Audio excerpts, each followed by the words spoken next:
Hello viewers, আজকে আপনাদের 3 bedroom বাড়ির ডিজাইন নিয়ে আলাপ করব।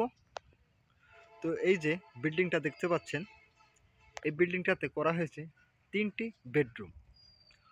তো আমরা বেশি কথা না বলে এবার রুমের ভিতরে প্রবেশ করব। এই হচ্ছে মেন গেট। এর নিচের থেকে মেন গেট জায়গা আছে লম্বায় 7 ফিট এবং আরের দিকে জায়গা দেওয়া হয়েছে 7 ফিট। তো আমরা মেন গেটটা পার করলাম। পার করার পরেই দেখতে পাবেন খুব সুন্দরভাবে 2 রকের একটি সিঁড়ি উঠে গেছে। এ হচ্ছে সেই সিঁড়িটি এবং সিঁড়ির নিচেই দেখতে পাবেন একটা টয়লেট। আপনাদের একটা কথা না বললেই নয় যে ভিডিওর প্রথমে সেই কথাটা বলতে হয় যে সকল ভাইয়েরা বাড়ি ঘরদোর করবেন তো অবশ্যই এই ভিডিওটা কিন্তু শেষ পর্যন্ত দেখতে পারলে আপনারা বুঝতে পারবেন যে এই বাড়িটাতে কেমন টাকার প্রয়োজন হয়েছে। তো ভিডিওটা কেউ স্কিপ করবেন না।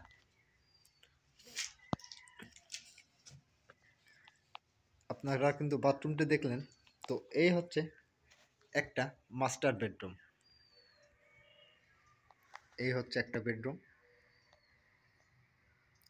3টে বেডরুমের জায়গা কিন্তু 12 ফিট বাই 14 ফিট করে দেওয়া হয়েছে, কারণ রুমটি একটু বড়সড় করা হয়েছে। এই বেডরুমের পাশেই আর একটা বেডরুম। এই হচ্ছে সেই বেডরুমটি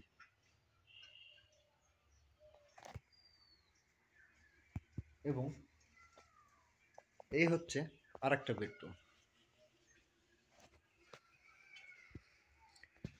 এই জিনিসটা হচ্ছে আপনার কিচেন রুম। এটা দেখতে পাচ্ছেন একটি কিচেন রুম। অল্প জায়গার ভিতরে কিন্তু খুব সুন্দরভাবে এই বাড়িটির ড্রয়িংটি করা হয়েছে। রান্নাঘরে আপনার 2টা সেলফ দেওয়া হয়েছে। এবার আমরা মূল কথায় আসি যে সকল ভাইয়েরা বাড়ি করবেন, যে এই বাড়িটির কিন্তু ডিজাইন কিন্তু সম্পূর্ণ ভিন্ন।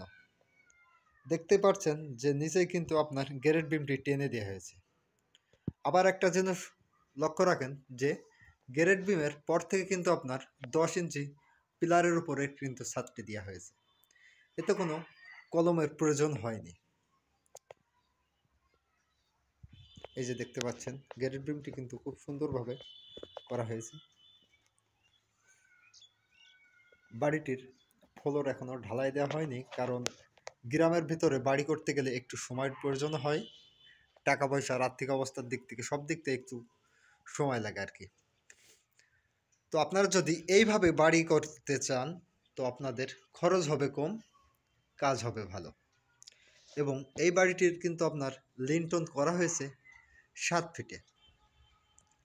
দেখতে পাচ্ছেন খুব সুন্দরভাবে কিন্তু লিন্টনের কাজটিও করা হয়েছে এবং ছাদটি ঢালাই করা হয়েছে 5 ইঞ্চি।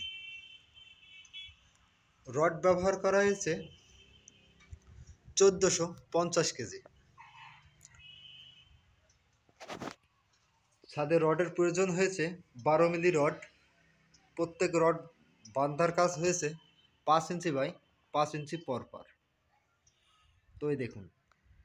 এবং আর একটা কথা, যে এই বাড়িটির যখন আপনারা ফ্লোর করবেন তো অবশ্যই যে সকল বাড়ি ঘরদড়ি করবেন ফ্লোর করতে চাইলে অবশ্যই বাড়িটি কিন্তু মাটিটি খুব সুন্দরভাবে পাইলিং করে নিতে হবে।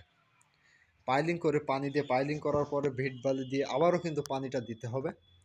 দিলে আপনার ফ্লোরটা ফাটার সম্ভাবনা থাকবে না। তো এই হচ্ছে আজকের ভিডিও। তো ভিডিওটি যদি পছন্দ হয় তো অবশ্যই একটি লাইক, একটি কমেন্ট করবেন।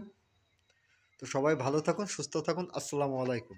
ও আরেকটা কথা, যে সেই কথাটা হচ্ছে যে কোনো ভাইয়ের যদি বাড়ির ড্রয়িং, ডিজাইন কিছুই লাগে তো অবশ্যই আমাদের কমেন্টের মাধ্যমে আপনারা জানাবেন এবং লোকেশন দেবেন, আমরা পাঠিয়ে দেওয়ার চেষ্টা করব। তো সবাই ভালো থাকুন।